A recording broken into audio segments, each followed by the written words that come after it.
Di sini Allah ingin memberikan satu berita kepada kita ya. Bahwasanya apa yang kita gambarkan sebagai sesuatu yang baik, yang kita cintai, yang kita sukai, kemudian untuk mendapatkan itu semua, kita mencoba merencanakannya dengan sebaik-baiknya. Ya. Namun kita pada hakikatnya tidak pernah tahu apakah itu memang benar-benar yang terbaik bagi kita atau sebaliknya.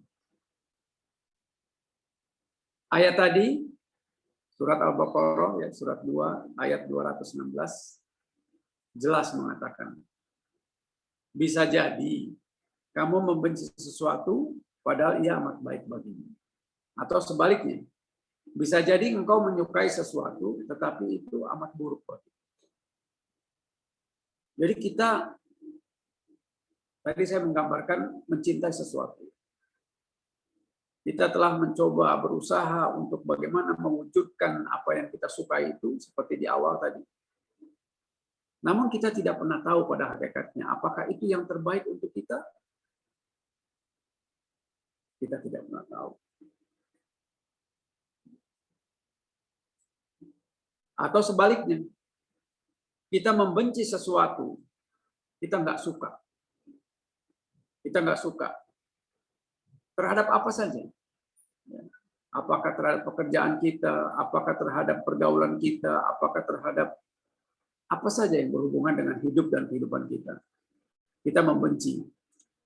Karena ya atas dasar apa yang kita perkirakan dalam otak kita, apa yang kita gambarkan dalam ya, gambaran sebagai manusia biasa.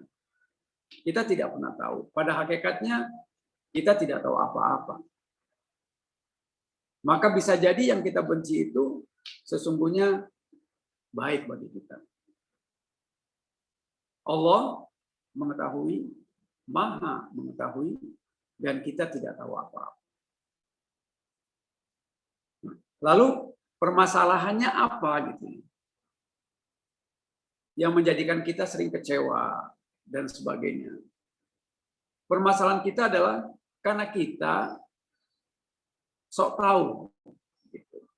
Seolah-olah apa yang telah menjadi keinginan kita, apa yang menjadi harapan dan kesukaan kita itu harus terjadi. Padahal domain kita, padahal wilayah kita, itu bukan di wilayah hasil. Wilayah kita itu hanya wilayah ikhtiar. Ikhtiar itu termasuk di dalamnya berdoa. Ya, berusaha, ya, melakukan segenap aktivitas dengan fisik, ya, pikiran, dan sebagainya. Disertai dengan doa. Ada yang kurang, yaitu seharusnya lebih lanjut, kita apa? Tawakal. Kita sandarkan segala hasil itu bukan di wilayah kita. Bukan di dalam kekuasaan dan kewenangan kita untuk mengatur hasil. Yang menjadi seringnya kita terjebak dalam pemikiran-pemikiran yang sempit, seolah-olah kita memastikan setelah demikian dan demikian, maka hasilnya harus seperti ini dan seperti itu. Ini yang tadi saya katakan, kita sok tahu. Padahal Allah dengan jelas mengatakan di sini, ya, Aku, Allah, Maha mengetahui. Sementara kamu, kita, ya, sekalian, nggak tahu apa-apa. Allah mengatakan, Allah yang menciptakan kita. Allah sebagai pemilik hidup kita. Allah yang berhak mengatur hidup kita, mengatakan kita ini nggak tahu apa-apa. Wilayah kita, wilayah ikhtiar dan doa. Jadi jangan sekali-kali kita masuk di wilayah hasil. Karena kita pasti akan terjebak dengan pemikiran-pemikiran yang membuat kita kecewa, galau, ya, putus harapan, bahkan tidak jarang yang ya hopeless, ya. kemudian menjadi ya tidak punya arah dalam hidup. Ini semua karena kita sok tahu. Ya. Seolah-olah hidup ini adalah matematika manusia yang sepenuhnya harus berjalan seperti yang dia harapkan. Nah, di sinilah pentingnya ya, bahwasanya kita mengimani ya, ada hal yang menjadi kewenangan Allah sepenuhnya. Itulah yang disebut dengan takdir. Itulah yang disebut dengan takdir, yaitu ketetapan Allah. Saudaraku, sahabat-sahabatku, sahabat Sentana yang saya cintai karena Allah. Allah telah menetapkan makhluk yang pertama kali itu adalah al-qalam, pena. Lalu Allah berfirman kepada pena, uktub, tulis. Ya, pena bertanya kepada Allah, balik bertanya, ya Allah, apa yang aku harus tulis? Gitu kan? Lalu Allah mengatakan, tulislah semua takdir atas makhluk dari mulai Adam yang pertama sampai Adam yang terakhir. Tidak hanya itu, termasuk makhluk ciptaan Allah lainnya. Itu 50.000 tahun. 50.000 tahun sebelum penciptaan langit dan bumi. Subhanallah.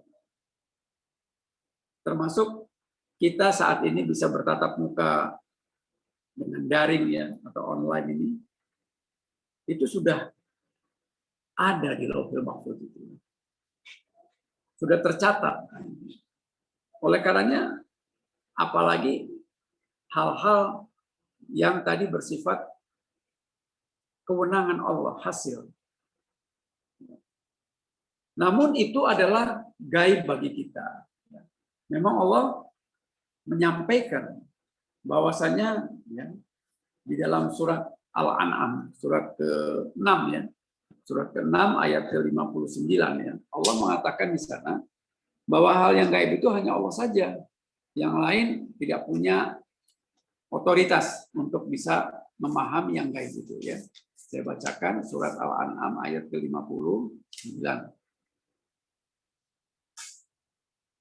Dan kunci-kunci semua yang gaib hanya ada padanya.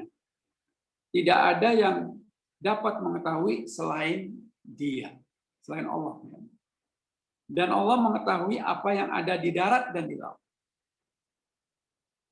Tidak ada sehelai daun pun yang gugur, yang jatuh, yang tidak diketahui. Bayangkan satu helai daun, ada berapa triliun daun di muka bumi ini. Belum lagi di tempat-tempat lain yang kita tidak tahu. Wallahu a'lam. Satu helai daun saja jatuh, Allah tahu. Kemudian tidak ada sebutir biji pun dalam kegelapan bumi, dan tidak pula sesuatu yang basah atau yang kering, yang tidak tertulis dalam kitab yang nyata, yaitu di Lauhul Mahfuz. Subhanallah. Kita harus yakin dengan takdir. Maka menjadi salah satu dari rukun iman. Kalau tidak percaya dengan itu, maka gugur keimanan kita, gugur keislaman kita. Saudaraku sekalian, kembali kepada topik kita. Ya, al-khair hiratullah. Seringkali kita berhadapan dengan situasi di mana alhamdulillah ya nggak terjadi. Coba kalau terjadi, nah itu ya sering ada di antara kita yang pernah merasakan hal-hal seperti itu, atau kita pernah mendengar ya, atau pernah membaca mungkin ya di televisi ataupun kita di media sosial pesawat yang jatuh ya, beberapa kali ya kejadian itu di negara kita ya. Itu ada beberapa orang yang sebelum dia tahu bahwa pesawat itu jatuh menyesali kenapa kok saya terlambat datang gitu. Ya, kenapa kok saya tidak ikut terbang padahal saya di sana sudah ditunggu, sudah ada bisnis besar yang menunggu saya. Sudah ada saudara saya, bahkan ada yang mau menikah. Dan sebagainya, dan sebagainya. Alhasil, dia tertinggal. Dan dia sampai di airport, tidak lama kemudian dia mendengarkan berita bahwasanya pesawat yang akan ditumpanginya itu tadi musibah, jatuh. Coba kalau kita dengan sekedar ya mengikuti pikiran kita, mengikuti hawa nafsu kita, betapa kecewanya kita. Tetapi begitu ya, kita dengar bahwasanya ada kejadian yang lebih buruk, yang kalau kita ikut, maka kita akan ikut dalam musibah itu, maka kita akan berucap alhamdulillah. Untung, nah bahasanya ya, kita kan sering begitu ya. Untung kita nggak ikut. Kalau ikut, nah kan gitu. Itu menunjukkan bahwasanya bahwa sesungguhnya manusia itu nggak tahu apa-apa terhadap apa yang akan terjadi pada dirinya. Itu yang disebut dengan ketidakpastian, uncertainty, atau bahasa agamanya gaib. Hal yang gaib itu memang milik Allah saja. Jangankan ya hanya untuk sekian tahun, beberapa menit ke depan aja kita nggak tahu ya apa yang akan terjadi dengan diri kita. Bahkan dengan nyawa kita sekalipun. Sering kita mendengar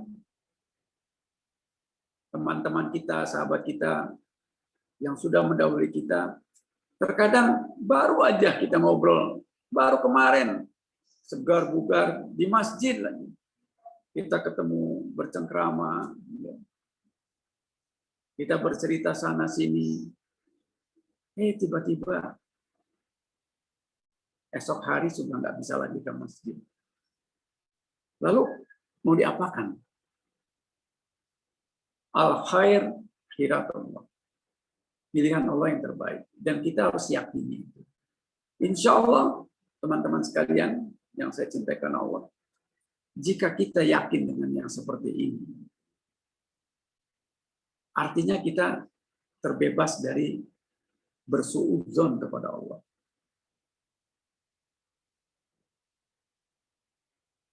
Jangan sampai kita berprasangka buruk kepada Allah. Hanya karena apa yang kita inginkan tidak tercapai. Jangan. Karena ada ancaman. Ya, nah ini ancamannya ada di surat Al-Fat. Ya. Surat ke-48 ayat 6. Nah ini hati-hati ya. Siapa-siapa yang berprasangka buruk kepada Allah, maka dia akan digolongkan kepada munafikin dan musyrikin. 48, saya bacakan ya. Surat Al-Fat, surat 6 ya. Al-Fat. Al-Fat ayatnya ayat 6. Nah ini. Dan dia mengazab orang-orang munafik laki-laki dan perempuan, juga orang-orang musyrik laki-laki dan perempuan, yang mereka itu berprasangka buruk terhadap Allah. Nah, ya. Jadi ada ancaman. Ya. Orang-orang yang bersuuzon, berprasangka buruk kepada Allah, ya, yaitu hanya karena tidak tercapai apa yang diinginkan Allah, bahkan kadang-kadang berkata sesuatu yang bisa menjerumuskan dia kepada kekufuran, yaitu sampai mengatakan Allah tidak adil. Pernah dengar kata-kata itu? Bahkan naudzubillah min dzalik ya, Allah zalim. Kenapa kok aku begini terus gitu? Kenapa kok nasibku begini terus gitu? Itu berprasangka buruk kepada Allah. Padahal pilihan Allah itu yang terbaik bagi kita. Nah, ini sesuatu yang harus betul-betul kita switch mindset. Kita harus betul-betul switch paradigm. Paradigma kita tentang hidup harus dirubah. Bahwa hidup kita ini memang ada yang ngatur. Bukan kita sendiri yang atur. Ya. Kita ini diciptakan Allah. Kita ini miliknya Allah. Dan kita harus siap diatur oleh Allah.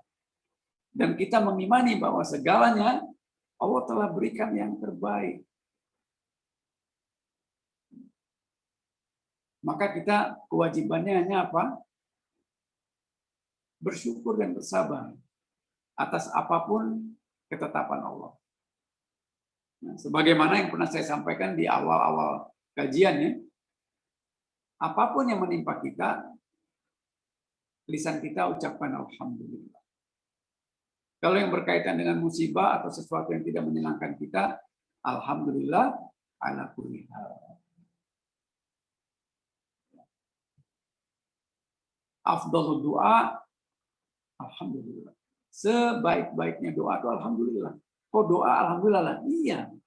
Karena kita berprasangka baik kepada Allah. Karena kita meyakini al-khair hiratullah. Yang terbaik itu pilihan Allah. Kita bisa mengatakan itu ya manakala kita telah melewati satu kejadian. Yang tadi saya berikan contoh ya. Orang yang tiba-tiba mobilnya mogok gitu. Ternyata ada kejadian kalau dia tidak mogok. Nah, itu. Ada sesuatu yang buruk untuk dia. Tapi saat mogok, wow, betapa dia kecewanya ini itu dan sebagainya. Al-khair hiratullah. Setelah kejadian baru dia, oh ini hikmahnya. Ternyata Allah sangat sayang kepada kita. Ternyata Allah sangat sayang kepada kita. Ar-Rahman, Ar-Rahim. Mereka akan mendapatkan azab dari Allah dan murka. Dan Allah mengutuk mereka serta menyediakan neraka jahanam bagi mereka.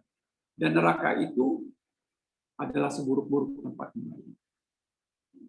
Jadi orang yang berprasangka buruk kepada Allah dosa besar. Karena ada ancaman. Surat 48 ayat 6. Surat Al-Fat ayat 6. Jadi nggak main-main nih. Jangan sekali-kali kita berprasangka buruk kepada Allah. Hadisnya insya Allah hadis qudsi ya kalau saya nggak keliru. Itu dikatakan juga Allah itu tergantung prasangka hambanya. Ya. Maka jika kita berprasangka buruk, maka demikian juga nanti yang akan kita dapat.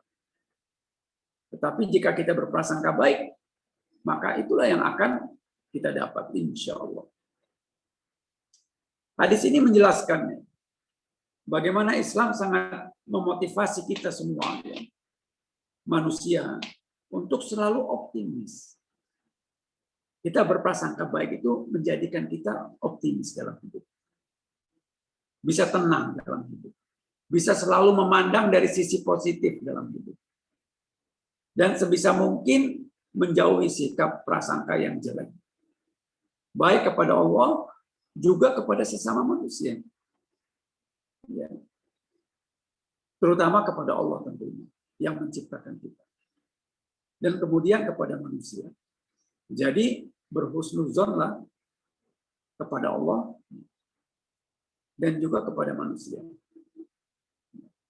Karena dengan kita menjadi orang-orang yang berpikiran positif, itu maka perilaku kita akan jauh lebih baik. Dan Islam melarang bersikap pesimis. Bahkan bagi orang yang telah melampaui batas sekalipun, Allah berfirman dalam Al-Quran ayat ke-53 dari surat Az-Zumar, ya, janganlah kalian berputus asa atas rahmat Allah. Jangan pernah kalian berputus asa atas rahmat Allah. Karena Allah akan mengampuni. Manakala kalian bertaubat, Allah akan mengampuni seluruh daripada dosa-dosa kita. Dalam hadis qudsi yang lain, pernah kita bahas, Pada saat kita membahas tentang sajidul istighfar, masih ingat? Hambaku datang kepadaku dengan dosa sepenuh bumi. Tapi kalau dia bertobat, aku akan datang kepadanya dengan sepenuh ampunan. Sepenuh bumi ampunan. Dan aku tidak peduli, kata Allah. Aku akan ampuni mereka. Subhanallah. Jadi, jangan pernah berprasangka buruk kepada Allah.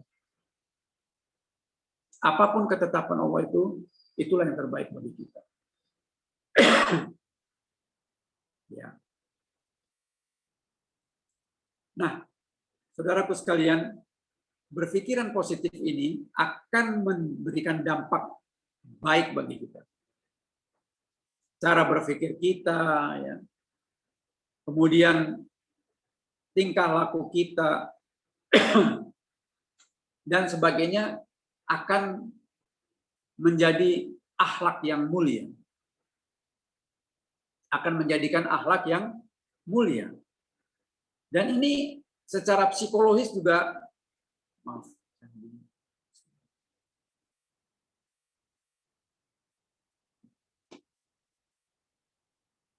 Secara psikologis, suasana hati yang tenang, yang optimis, akan berpengaruh kepada kesehatan kita. Baik kesehatan jiwa maupun kesehatan jasmani kita. Karena seseorang yang mempunyai optimis dan senang, tenang hatinya, ya, maka otak akan menghasilkan hormon. Hormon yang dihasilkan adalah hormon bahagia yang disebut dengan hormon endorfin, yang sangat berguna bagi tubuh.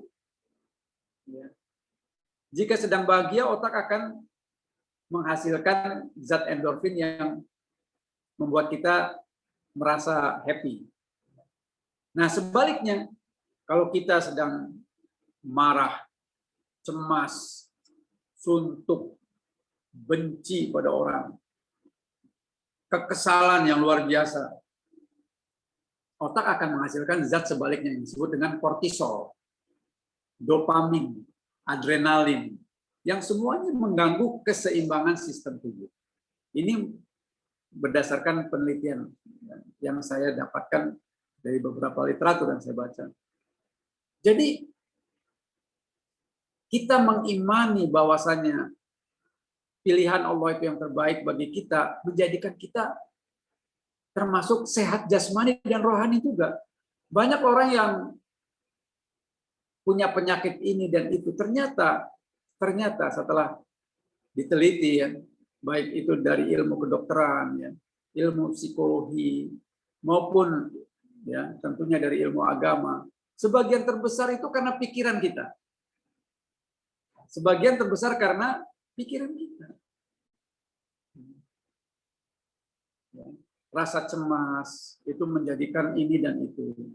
Kekhawatiran yang berlebihan menjadikan penyakit ini dan itu. Kita bisa bercermin dari bagaimana Nabi SAW, bagaimana para sahabat, kehidupan mereka. Tidak ada takut kecuali Allah. Dan mereka sangat yakin dengan keimanan kepada takdir.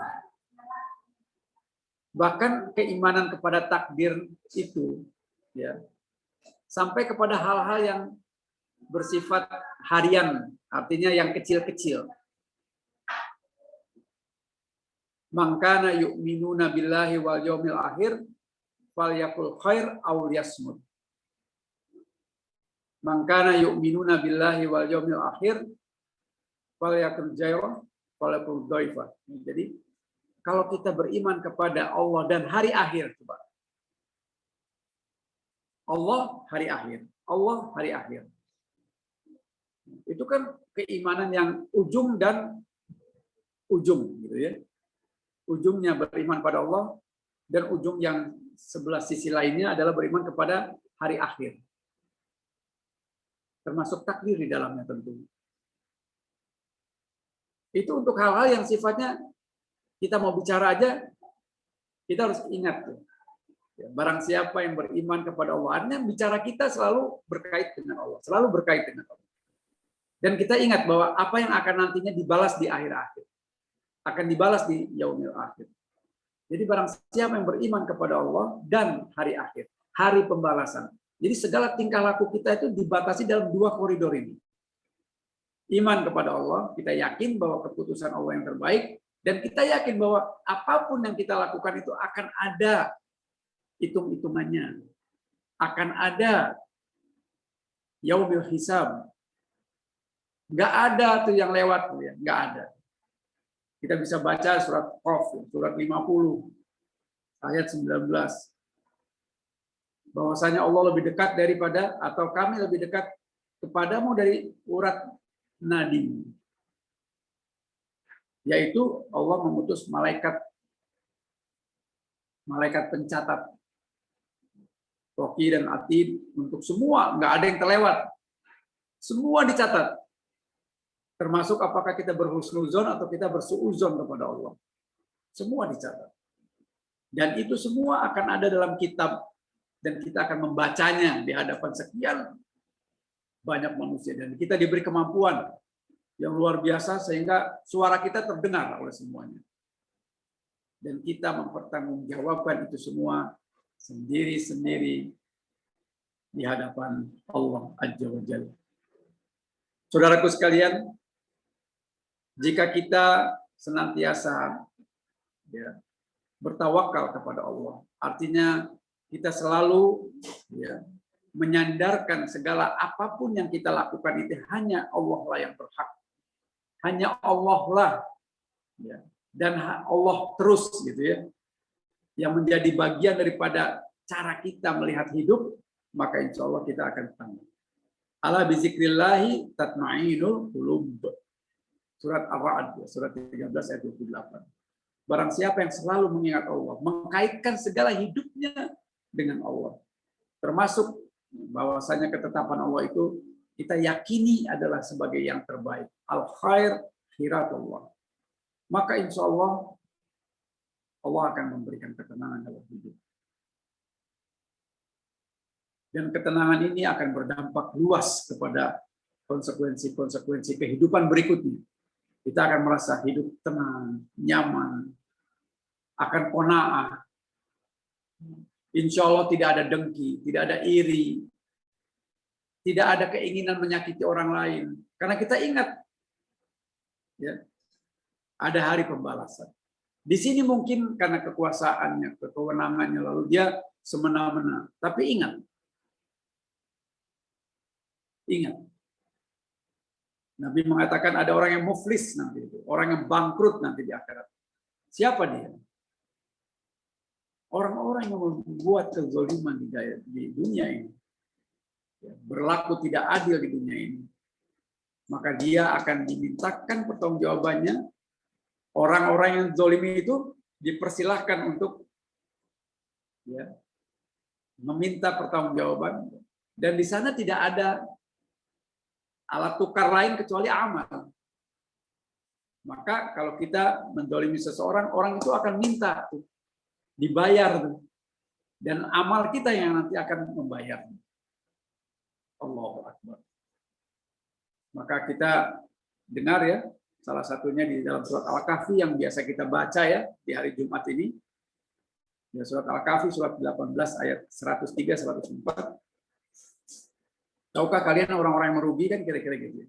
Orang yang seolah-olah membawa amalan yang besar tapi nggak ada apa-apanya.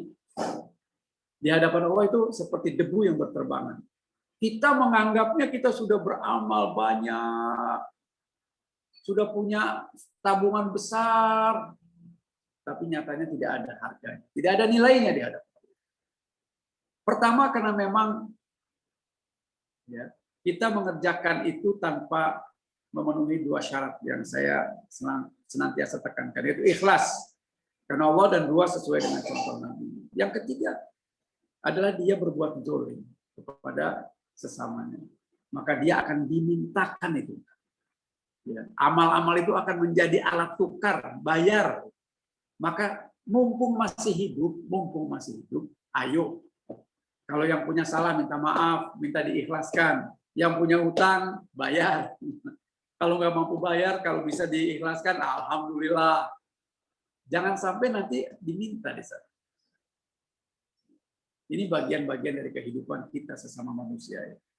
Jangan sampai kita muflis. Karena kalau amal kita sudah selesai nih, ya, kita udah nggak punya amal lagi untuk bayar. Karena orang yang dizolimi kita banyak banget gitu. Apalagi satu lagi ya, perbuatan buruk kita itu adalah gibah. Hati-hati dengan gibah ya. Gibah itu sulit kita itu minta maaf karena orang kalau sudah kita gibahi, lalu kita ngomong ke sana sini fitnah sini, apalagi melalui share, melalui media sosial, udah berapa banyak itu orang yang ya dengar dari kita padahal berita itu tidak benar, berapa banyak tuh dosa kita itu, dan nanti gimana tuh kita bayar pakai apa nanti itu? Kita minta maafnya kemana itu nanti? Ya, jadi hati-hati saudara sekalian. Al khair hiratullah. Pilihan Allah itu yang terbaik. Kalau pilihan Allah itu jatuhnya kita menjadi orang yang biasa-biasa saja, miskin enggak, kaya juga enggak, ya alhamdulillah. Itulah yang terbaik bagi kita. Atau qadarullah Allah menjadikan kita orang yang pas-pasan, alhamdulillah, itu yang terbaik bagi kita.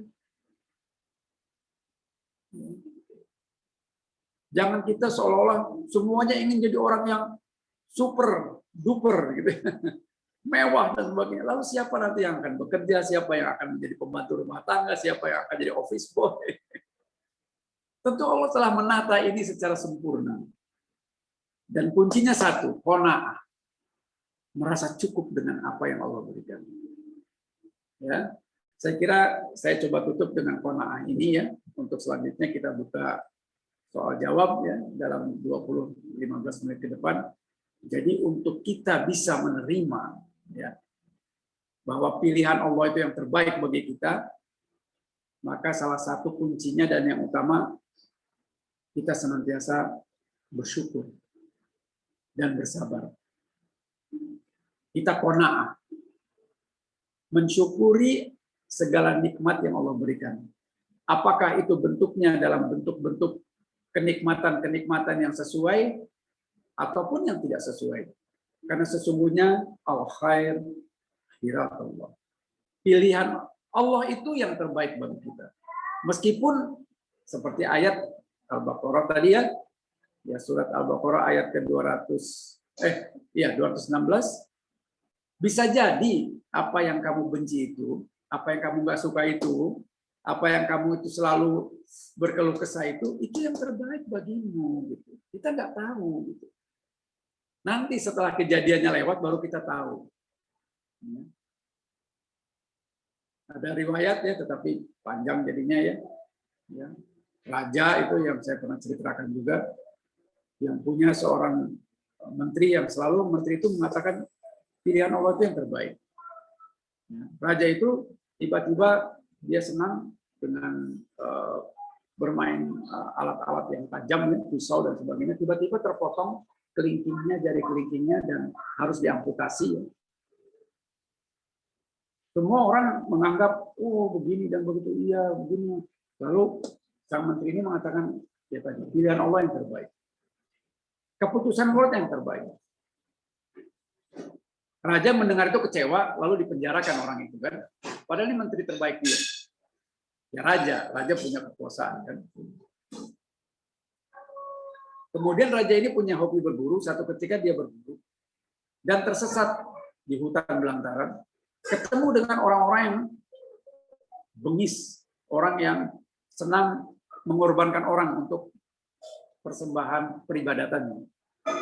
Maka pengawal-pengawalnya itu dipilih. Kenapa? Karena tidak cacat untuk dijadikan persembahan kepada dewa. Dan si raja yang kelingkingnya putus tadi tidak jadi disembelih oleh kumpulan orang-orang yang sangat bengis tadi. Disuruh pulang. Kembali kepada kerajaannya, lalu raja itu memanggil menterinya yang di penjara, lalu dia berterima kasih. Ternyata kamu benar. Pilihan Allah yang terbaik. al-khair hiratullah. Coba kalau aku tidak cacat, kelingkingku masih utuh, aku niscaya tidak akan ketemu lagi dengan kalian. Aku pasti akan menjadi bagian daripada pengorbanan, ya, sesembahan mereka. Alhamdulillah, karena kelingkingku cacat, ya, maka aku tidak jadi disembelih. Kemudian kenapa kamu juga di penjara? Kamu mengatakan al-khair hiratullah. Kenapa kamu di penjara juga, wahai menteriku? Kau mengatakan ini yang terbaik. Lalu menteri pun mengatakan, sama Baginda Raja. Kalaupun aku tidak di penjara, aku ikut dengan rombonganmu, aku tidak cacat, aku akan disembelih. Tapi karena aku, ya, mengatakan yang sebenarnya dan raja memenjarakan aku nggak ikut dalam rombongan raja. Dan alhamdulillah kita berdua selamat. Al-khair hiratullah. Pilihan Allah yang terbaik. Meskipun pada saat itu, kejadian itu kita kecewa, pada kejadian itu kita marah-marah, pada kejadian itu kita desperate, ya, kita sangat gregetan, tapi yakinilah di balik itu ada hikmah besar. Maka jangan sekali-kali kita berprasangka buruk kepada Allah. Barakallahu fikum. Semoga yang sedikit ini bermanfaat bagi diri saya dan juga bagi sahabat-sahabat sentana yang saya cintai karena Allah. Semoga bermanfaat, dan jika ada sesuatu yang perlu disampaikan dalam bentuk pertanyaan atau chatting, saya kembalikan kepada moderator. Terima kasih. Baik. Alhamdulillah, terima kasih kepada Ustaz Salim untuk materi yang disampaikan. Semoga bermanfaat untuk kita semua. Selanjutnya sesi tanya jawab kepada Bapak Ibu. Jika ada pertanyaan bisa disampaikan di kolom komentar atau bisa on mic langsung. Ini ada feedback ya, suaranya jelek tuh. Oke, silakan. Kalau ada yang bertanya silakan. Atau chatting ya, nanti dibaca chatnya oleh moderator Yahya, silakan. Silakan ya. Silakan Bapak Ibu jika ada pertanyaan.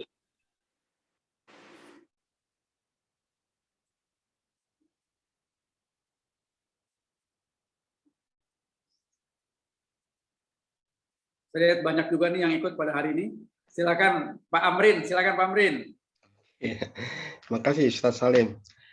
Ini untuk membedakan antara rasa kecukup apa yang diterima oleh Allah, itu pilihan Allah terbaik, dengan rasa keinginan kita ingin maju, ingin ikhtiar gitu. Karena rasakan ketika kita bekerja di staffing jadi manajer, begitu lagi jadi manajer ingin jadi direktur, begitu jadi direktur ingin lagi kurang gitu ya. Nah ini berkahnya itu di mana? Sementara memang kita kan harus berusaha yang terbaik terus gitu. Kita bagi berikhtiar terbaik terus. Nah, stop ikhtiar terus sampai di mana gitu ya. Karena gitu saya rasa kan udah jadi kepala misalkan nggak puas nih pengen punya kampus sekolah gitu. Nanti begitu punya kampus mungkin nggak puas juga kali ingin punya apa lagi. Sementara apa sampai di mana stopnya kita, kemudian sementara ada apa ya? Kita kewajiban kita terus berusaha untuk lebih bagus lagi. Ayo. Bagaimana? Ya, Jazakallah khair, ini pertanyaan yang sangat baik ya, dan ini pertanyaan kita semua sih sebetulnya. Ya. Pertanyaan kita semua lah. Kita kan hidup masih di alam nyata, masih di dunia nyata ya. Artinya kita berhadapan dengan situasi yang ditanyakan oleh Ustadz Amrin ya. Jadi memang saudaraku sekalian, Allah berfirman dalam surat Al-Qasas ya, surat ke-28, ayat ke-77 ya. Di sini Allah mengatakan, dan carilah negeri akhirat dengan apa yang telah Allah anugerahkan kepadamu. Kita hidup adalah anugerah Allah. Kita diberi rezeki adalah anugerah Allah. Perintahnya apa? Cari negeri akhirat.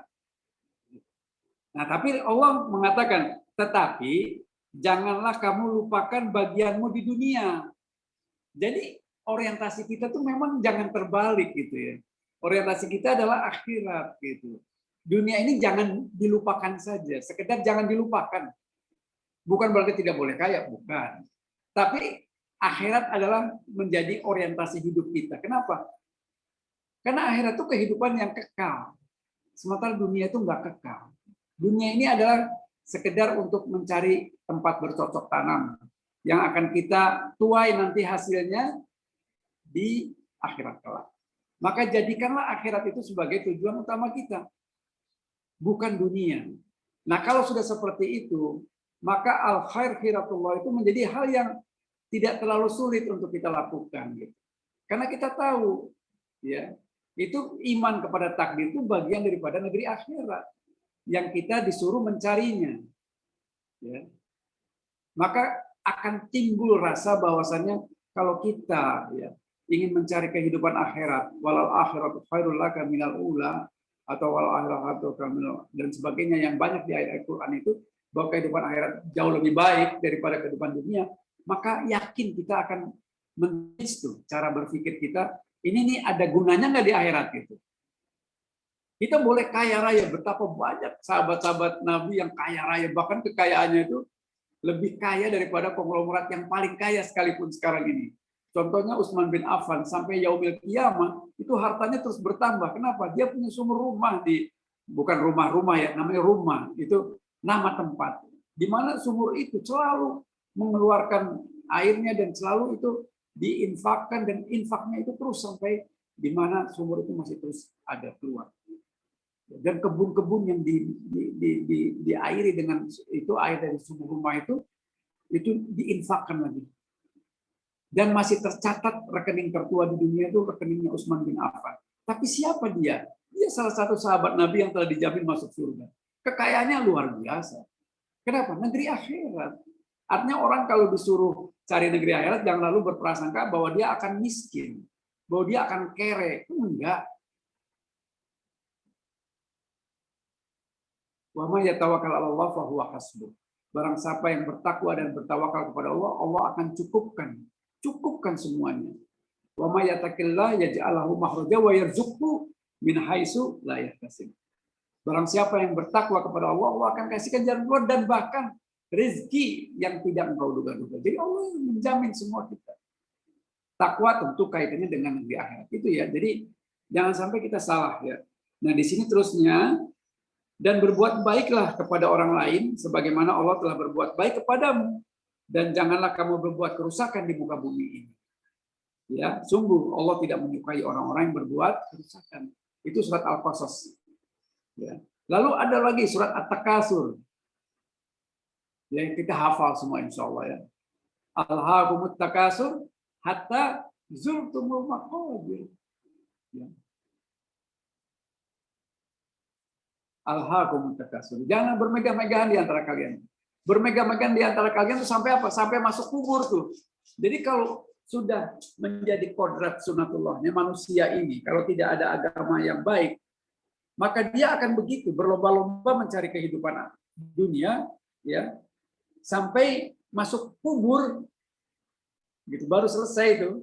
Nabi pernah menyampaikan juga ya, bahwa manusia ini kalau diberi satu lembah emas, dia akan minta lembah emas berikutnya. Lembah emas ya, bukan 1 kilo, 1 ton, bukan. Lembah emas, bayangkan tuh. Dan kalau diberi 2, dia akan minta 3. Sampai apa? Sampai tanah menutup kerongkongan. Artinya sampai dia wafat, sampai dia meninggal. Begitu Ustaz Amrin ya. Jadi caranya gimana? Ya kita berlatih, senantiasa bersyukur kepada Allah atas apa yang diberikan Allah. Kita jadi direktur, alhamdulillah. Jangan lupa, direktur itu penuh dengan tanggung jawab. Disertai dengan yang kayak gitu ya. Dan tanggung jawab kita ini, kullukum ra'in wa kullukum mas'ulun an ra'iyati. Setiap kita sebagai pemimpin akan dimintakan pertanggungjawaban terhadap apa yang dipimpinnya. Jadi enggak sembarangan ya. Orang jadi pemimpin, jadi direktur apa hanya mencari gaji gedenya aja. Enggak, harusnya kita tahu punya konsekuensi. Maka kita berhati-hati dalam menjalankan amanah itu. Kan begitu. Wallahu a'lam. Pak Amrin? Ya, artinya kita boleh mengajar dunia, tapi untuk kemudian di akhirat. Oh iya. Betul, kuncinya ya, itu. Ya. Jadi dunia itu jangan ditaruh di dalam hati, tapi di tangan aja. Ya. Ya, di tangan aja. Artinya kita siap untuk berbuat amal tanpa merasa takut habis harta kita. Ya. Begitu. Betul. Wallah. Atau juga biar sedikit tapi halal. Tapi nggak boleh gitu ya. Halal dan banyak gitu ya. Biar banyak tapi halal gitu. Halal. Karena kita juga diminta untuk mencari dunia ya, bukannya kita tidak diminta mencari dunia, bukan. Islam tidak mengajarkan orang untuk jadi miskin, enggak, jangan sampai salah ya. Tapi kekayaannya itu untuk kepentingan akhiratnya. Kekayaannya itu adalah sesuatu yang tidak akan menjadi beban nanti di akhiratnya. Karena kan harta itu kan akan ditanyanya dari dua sisi kan. Dari mana engkau dapat dan kemana engkau belanjakan, kan itu.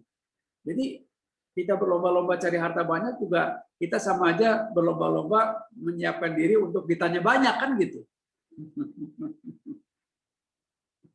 Wallahu a'lam. Silakan yang lain.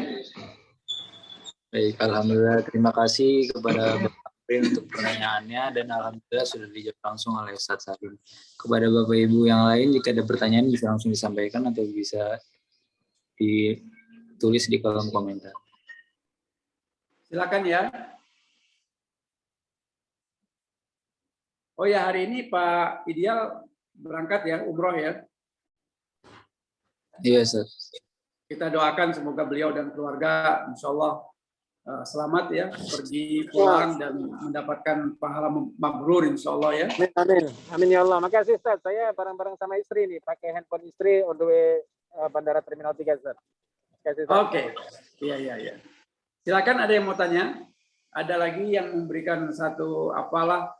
Ya kita kan sharing ya. Silakan ada yang mau sharing di sini, saya persilakan.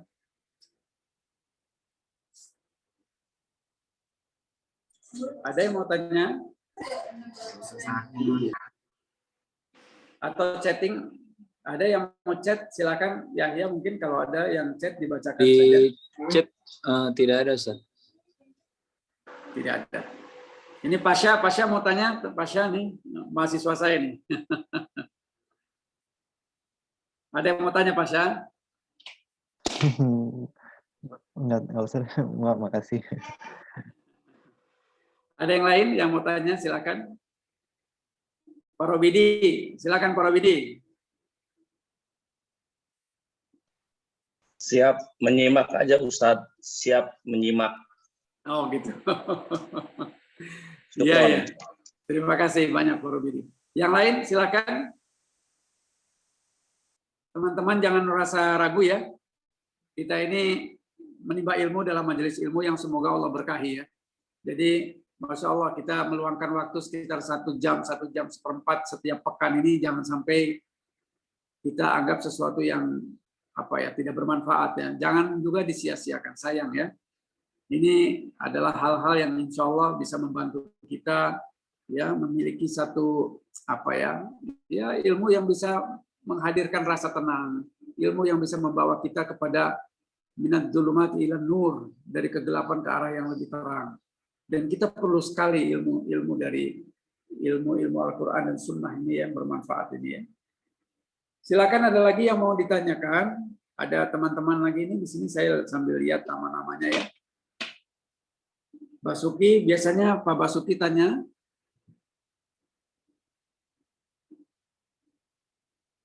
Makanya saya minta on cam itu supaya jangan cuma ada namanya tapi orangnya sedang kemana-mana gitu ya.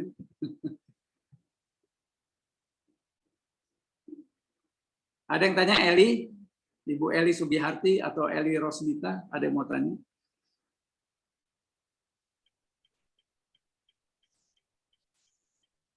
Silakan ya.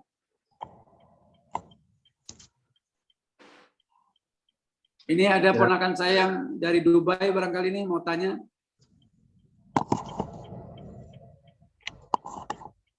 Silakan. Hani mau tanya Hani? Kan Bapak Ibu juga ada pertanyaan. Sepertinya tidak ada ya. Tambahkan Ustaz ya. Kita coba diskusikan lagi. Siapa masih mau tanya Pak Amrin? Silakan. Nah, ya, artinya kalau kita perhatikan sekarang di ekonomi syariah, bisnis syariah, di lembaga keuangan syariah, kita kan lambat banget berkembangnya. jalannya agak Iya. slow. Ya. Kalau kita tanya, karena udah ikhtiar gitu. Nah, ikhtiar itu masuk ikhtiar itu ada ukurannya, ikhtiar gimana? Kalau menurut kita kok ikhtiarnya baru sampai situ aja baru ikhtiar ya. Padahal bisa lebih maksimal misalkan gitu ya. Apa karena saking tawadunya sehingga tadi biarlah yang kecil yang penting halal, biarlah yang penting kita dapat gitu ya. Sementara kompetitornya itu kan nggak gitu. Tangkap contoh kan dia Iya. berusaha keras, akhirnya menjadinya berhasil gitu ya. Nah ini Iya. dilema karena pemahaman agamanya memang terlalu dalam sehingga atau terlalu dangkal sehingga ikhtiar itu tidak maksimal sebenarnya. Ya. Nah, Ya, akhirnya oke. kalah dengan takdir, kalah dengan situasi kondisi. Nah, Ya, baik. Oke ya, saya bacakan surat 7 ayat 96. Ya, surat 7, surat Al-A'raf ayat ke-96. Saya bacakan dulu ya. Insya Allah salah satu jawabannya adalah itu. Ya.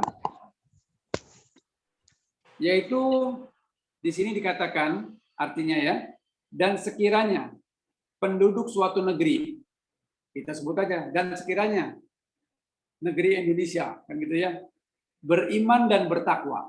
Syaratnya itu, Pak. Beriman dan bertakwa. Pasti, kata Allah. Ini kata-katanya pasti loh, Pak. Kami akan limpahkan kepada mereka berkah dari langit dan bumi. Berkah dari langit dan bumi. Berkah itu kan luar biasa ya, termasuk kekayaan dan seterusnya, kebaikan dan seterusnya. Itu adalah keberkahan. Kebaikan di atas kebaikan, itu keberkahan. Tetapi ternyata, nah inilah kondisinya. Mereka itu mendustakan ayat-ayat kami itu, dan tidak hanya itu ya, kami siksa mereka sesuai dengan apa yang telah mereka kerjakan. Di surat An-Nur ayat 55 itu juga disebutkan. Kalau kita ingin berkuasa, tadi kan kekayaan ya, keberkahan. Kalau kita ingin berkuasa, kita ingin berkuasa nih. Salah satunya tadi ya, bagaimana syariah itu menguasai pasar, berkuasa. Itu lihat di 2455. Itu surat An-Nur ya, surat An-Nur ayat ke-55. Kita lihat ya.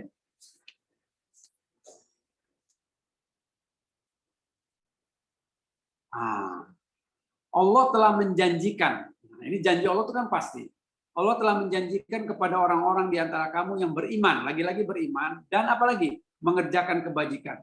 Bahwa dia, Allah, sungguh akan menjadikan mereka berkuasa di muka bumi ini sebagaimana dia telah menjadikan orang-orang sebelum mereka juga berkuasa.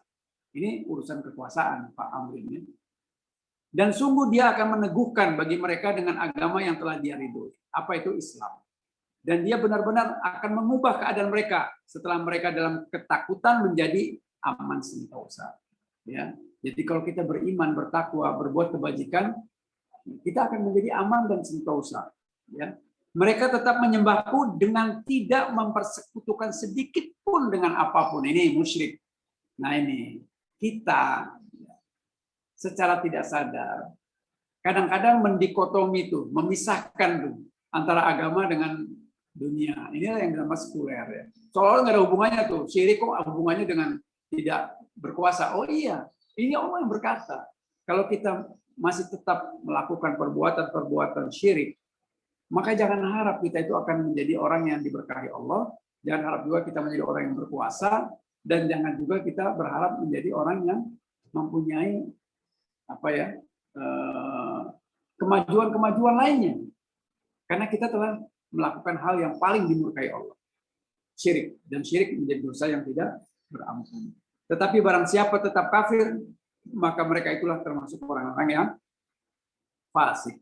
Jadi dari dua ayat itu saja kita tahu bahwasanya kalau kita mau sukses, dan ini terbukti Pak Amrin, salafus saleh, generasi-generasi sahabat dan dua generasi berikutnya tabi'in yang kata Nabi SAW, khairun nas qarni summal ladzina yalunahum summal ladzina yalunahum, artinya sebaik-baik generasi, sebaik-baik kurun itu adalah kurunku, yaitu pada saat beliau ya Nabi SAW bersama para sahabatnya, kemudian setelahku yaitu para tabi'in, orang yang bertemu dengan para sahabat dan beriman dan meninggal dengan beriman, kemudian tabi'ut tabi'in seterusnya ya. Nah itu generasi terbaik. generasi yang menerapkan kalau syariah ya syariah yang benar gitu ya. Kalau beriman yang benar, bertakwa yang benar tanpa ada kepentingan di luar itu. Dan ternyata 2/3 dunia dikuasai Islam. Kejayaan Islam luar biasa. Abad di mana Eropa, abad ke-8, the darkness of age. Di kita justru abad terang benderang. Gitu.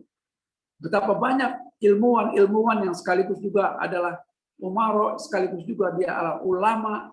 Itu ada di era ini. Artinya pada saat kita menjalankannya, ya, yang namanya Quran dan Sunnah sebagaimana yang dijalankan oleh para salafus saleh, jaminannya yang tadi Allah katakan itu akan muncul keberkahan dari langit dan bumi.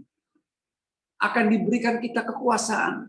Nah, masalahnya kita ini tidak melakukan itu. Jadi apa yang harus dilakukan? Introspeksi, Pak. Muhasabah, Pak. Kita ini jangan-jangan hanya berucap di mulut saja. Padahal ada ancaman tuh, surat As-Saff itu.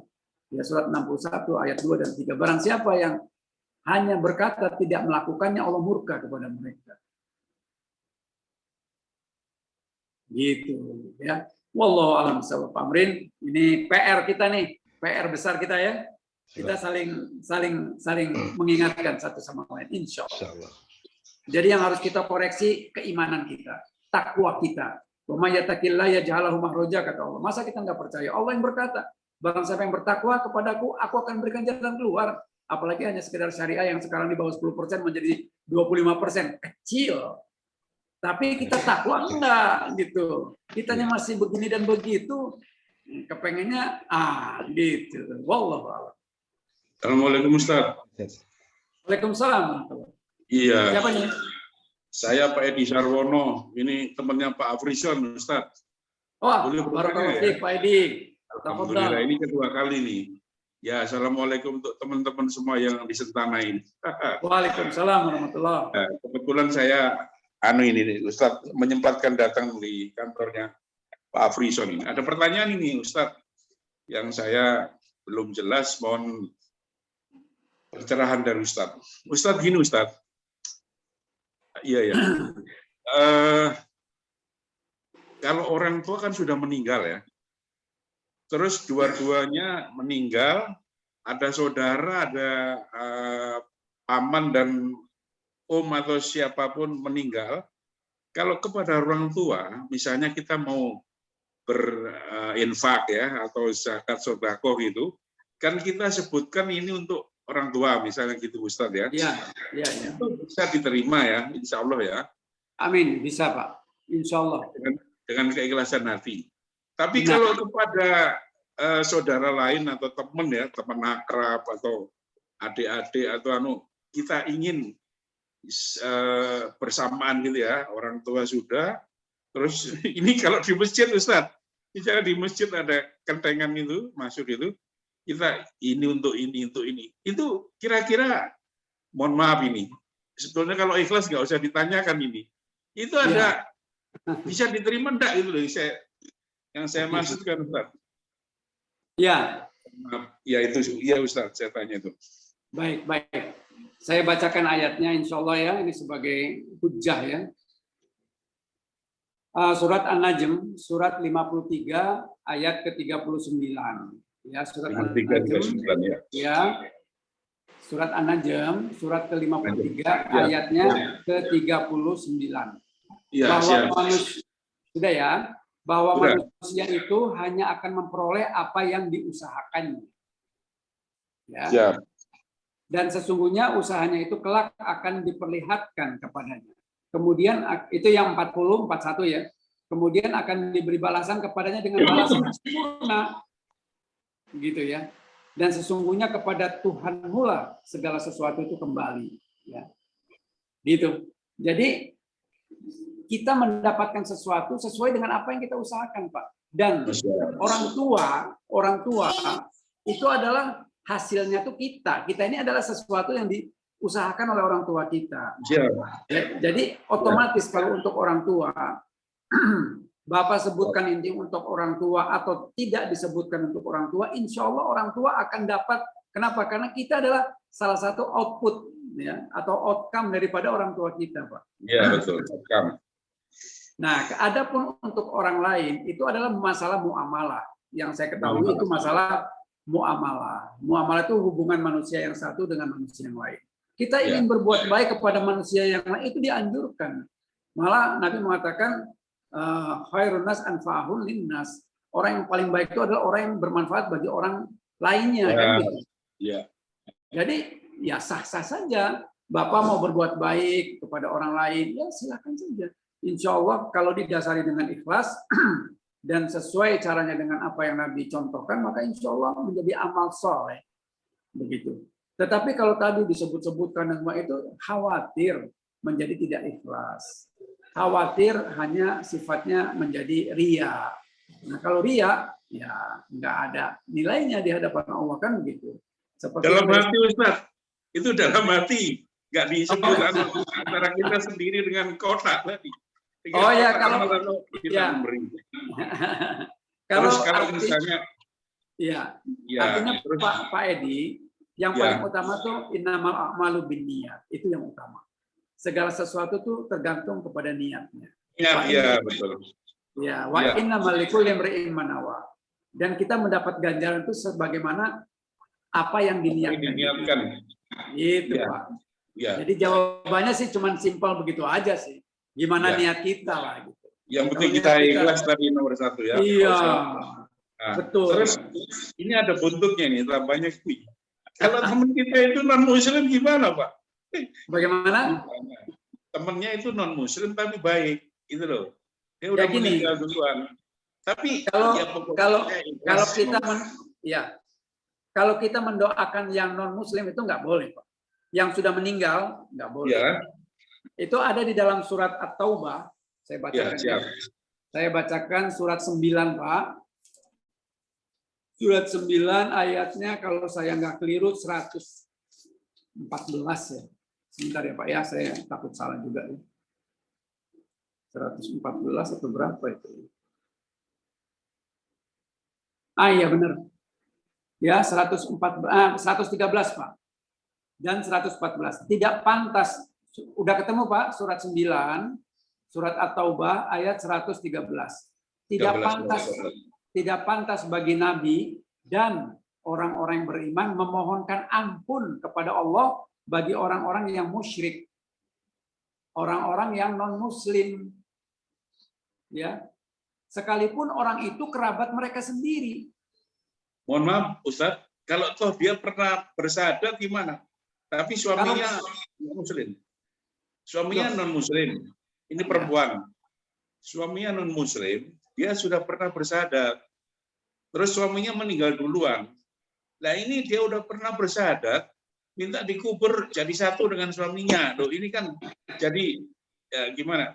Kebetulan kalau kerabat itu. Ustaz, mohon maaf ini saya perlu tanyakan Ustaz. Iya. Pertama, kalau dia menikah ya, seorang wanita muslim itu kan tidak diperbolehkan menikah dengan orang yang non muslim kan. Tetapi kalau orang muslim boleh menikah dengan ahlul kitab. Atau kalau yang muslimnya adalah yang wanita itu kan tidak dibolehkan. Nggak boleh.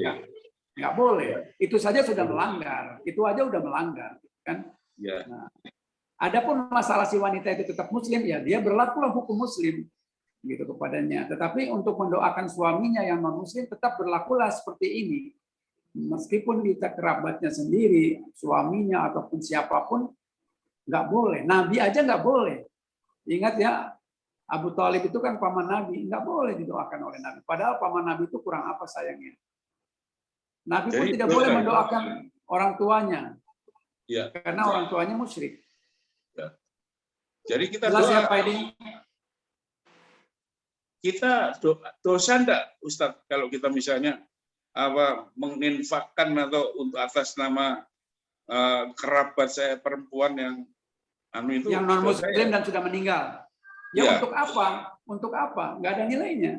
Untuk apa? Jadi, tapi dosa untuk saya enggak? Ya semoga ya kalau melanggar sesuatu kan berarti ada sanksinya ya Pak ya.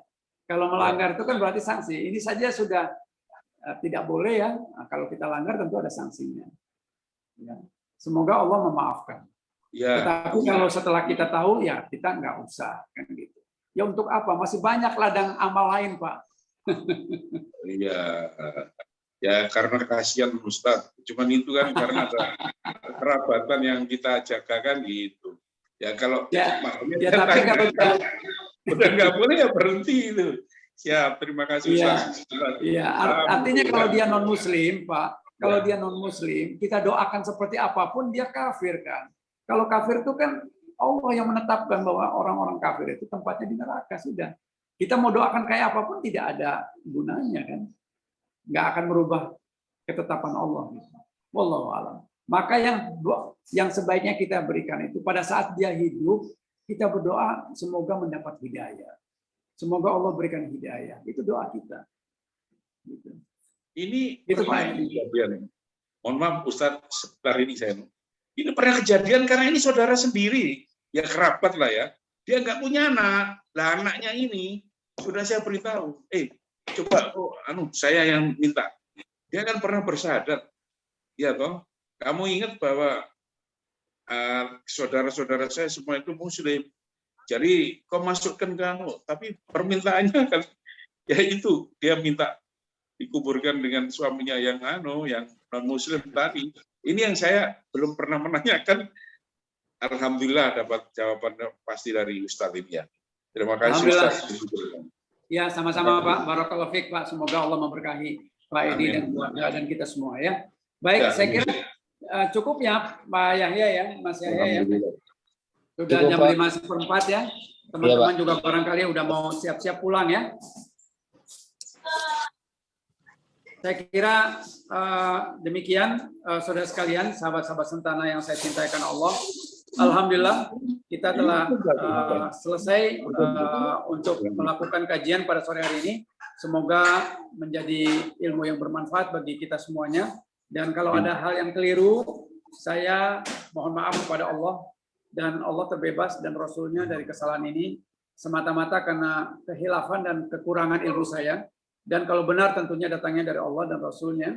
Dan semoga kita semua mendapatkan keberkahan atas ilmu yang kita kaji pada sore hari ini.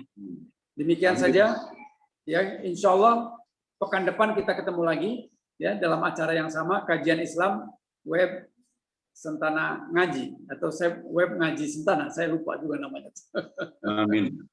Ya, demikian saja. Barakallahu fikum. Ya. Subhanakallahumma wa bihamdik asyhadu an la ilaha illa anta astaghfiruka wa atubu ilaik. Wassalamualaikum warahmatullahi wabarakatuh. Waalaikumsalam warahmatullahi wabarakatuh. Terima kasih Ustaz Salim. Oke. Sampai ketemu lagi ya. Saya izin live. Terima kasih. Saya akhiri kajian pada hari ini. Mohon maaf jika ada salah kata, pembawaan. Sekian. Assalamualaikum warahmatullahi wabarakatuh.